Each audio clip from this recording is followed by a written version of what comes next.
آسودگی دل کہاں ملتی، تیرے در کے سوا آسودگی دل کہاں ملتی، زمانہ تیرے در پہ ٹھوکریں کھاتا ہوا آیا۔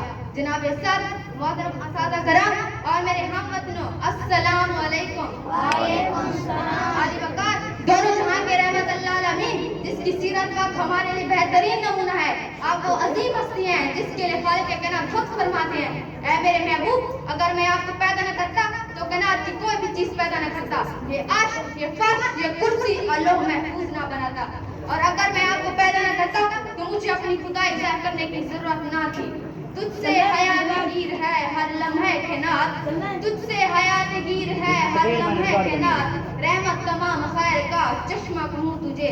علی وقار، جس وقت آپ صلی اللہ علیہ وآلہ وسلم اس دنیا میں تشریف لائے، چاند کو نئی روشنی مل گئی، تاریخی چھٹ گئی، جہالت، بت پرستی اور ظلم ستم کا دور ختم ہو گیا، بڑے بڑے نمرودوں اور فرعونوں کے محلات گر گئے۔ آپ صلی اللہ علیہ وآلہ وسلم نے انسانوں کو اللہ تعالیٰ کی توحید کا پیغام دیا، معاشرے کو روشن ہدایت کی راہ دکھائی اور کفر و شرک کی نجاست سے پاک و صاف فرمایا۔